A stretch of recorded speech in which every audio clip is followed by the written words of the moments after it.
Welcome, everyone, to Ad Age's 20-minute take.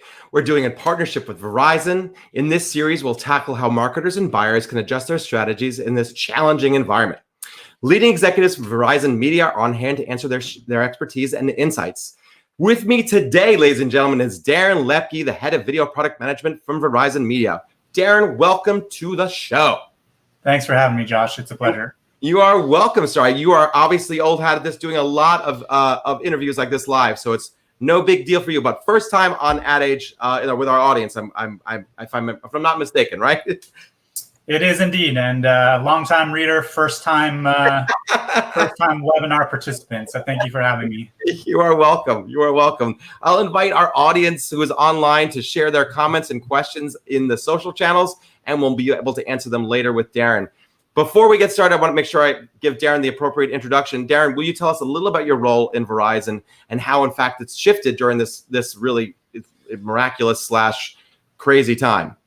Sure. So Verizon, I work as a part of Verizon Media. Verizon Media, is home to many of the brands you guys know and love: Yahoo Sports, Yahoo Finance, AOL.com, Huffington Post. These are all parts of Verizon Media, separate part from where I do. There's another team within Verizon Media called our ad platforms team. They're primarily focused on kind of the B2B ad tech, all of our DSPs, SSPs, exchanges, all of that.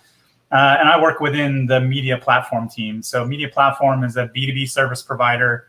I'm the head of video product management there. So for us, we are a partner to many of the large broadcasters in the United States and around the world. Folks like ESPN, Fox, Discovery, NBC leverage our platform to stream their linear channels online to the apps, mobile devices and connected TVs that are becoming a bigger and bigger part of our video consumption world. Yeah, I mean, and I think about the quantity of change that's happened right now. It's quite enormous, knowing how much people are engaging in video content differently. How has your life changed given the amount of attention that's now being focused into video and platform usage? Sure. So yeah, it's definitely been an interesting time given the current situation with the pandemic that's happening. So for me and the world we operate in, video is a part of people's life every day. Consuming television content, consuming premium television shows, workout videos, those kinds of things. So for me, we already saw video as a large part of the fabric of our everyday lives. And I think what we're seeing now is that that only continues to expand. There are things that, we traditionally used to do in person, like working, like collaborating, that are now being transitioned to the world of video. There are, opportunities to get together, to, come together with communities of faith, of like-minded people across different activities. And unfortunately, we're being prevented from doing that in person today. So what we're seeing now is video also kind of getting into those areas of our lives. And really, I think we'll continue to see that happening even after this pandemic moves on, right? I think there's this pandemic is certainly accelerating a lot of the change we already see. I don't see it as a big kind of change agent. It's not really transforming our lives, but it's accelerating the changes that were already happening. Yeah, it seems like the status quo in business was always kind of this thing that was keeping everyone doing what they had been doing before, right. And now status quo has actually become the thing that you have to run from. Like, well, the way we did it won't work anymore. We have to kind of switch. Is there any data that you can share with our audience of marketers and agency leaders that might be able to help inform how they can best make decisions regarding media selection? Sure. So there's no doubt that if we want to focus specifically on kind of content consumption and digital media, that's my area of expertise. Yeah.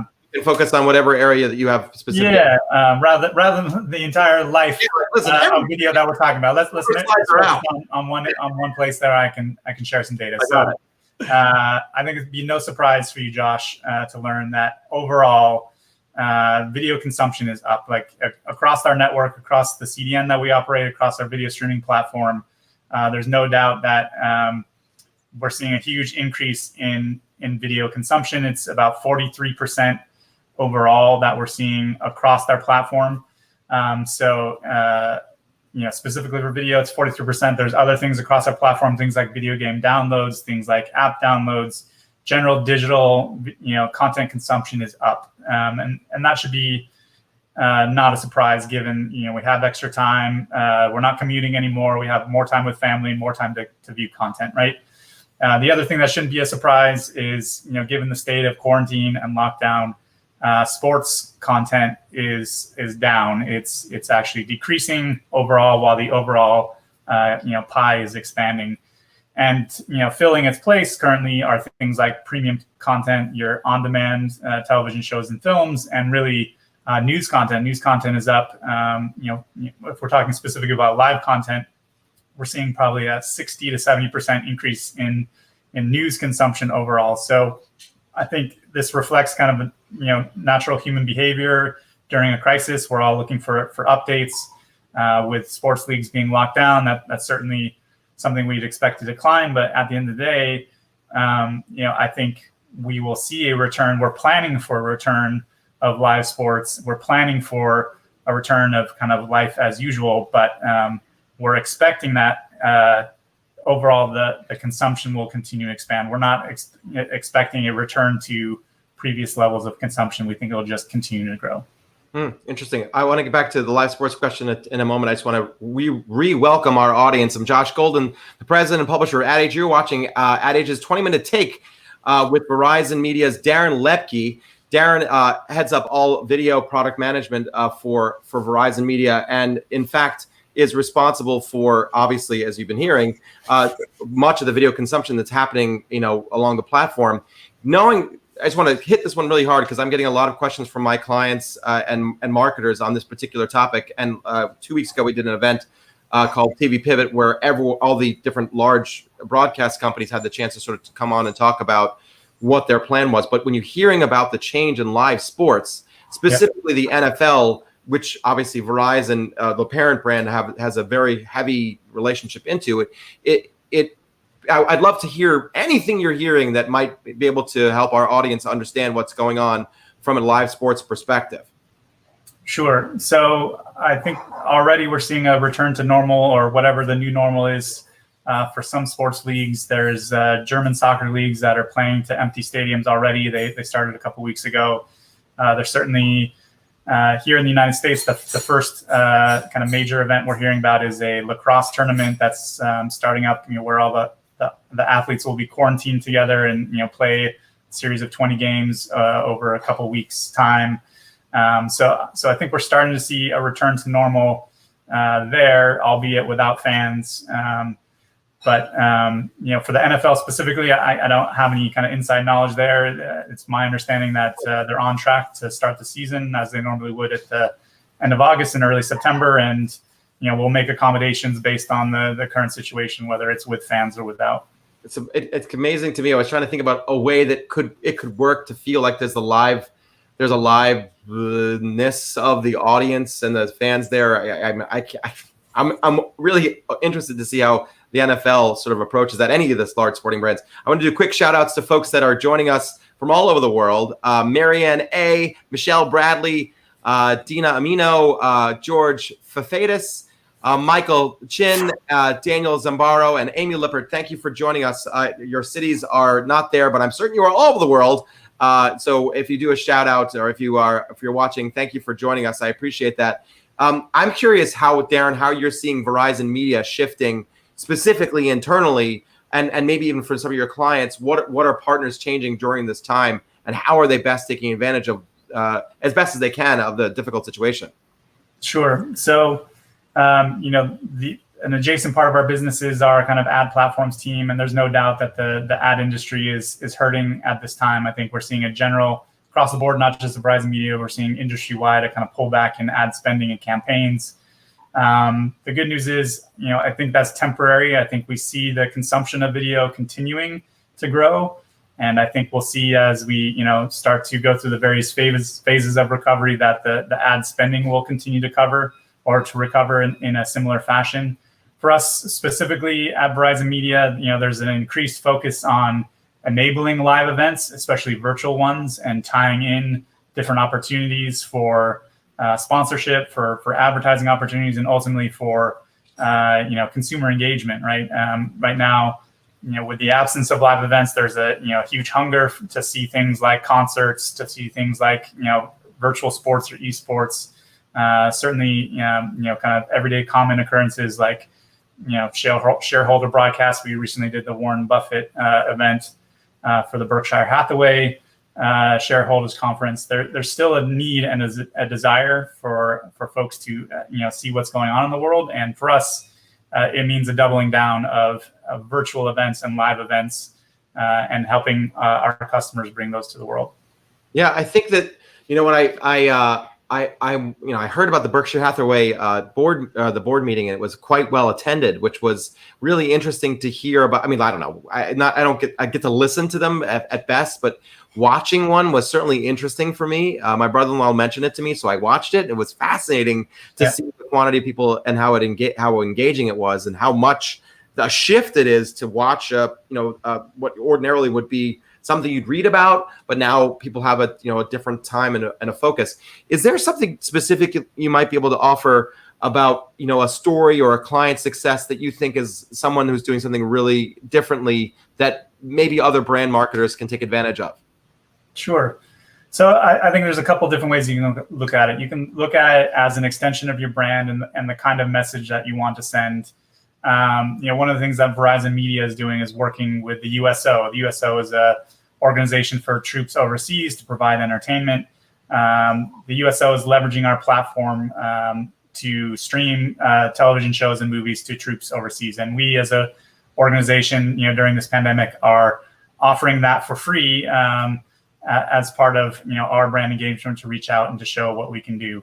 There's other things that we're doing, where we're providing things like live music concerts. We're doing a Pay It Forward live series where we're bringing on famous musicians every Tuesday and Thursday to stream live events from their homes. They're playing these little mini concerts, and at the same time encouraging the viewers to donate to various charities to support organizations throughout the pandemic. So from a brand perspective, I think it's not only providing new experiences to your viewers to help them connect with your brand, but also, advancing the experience and providing interactive things like donations, like virtual chats, like social viewing.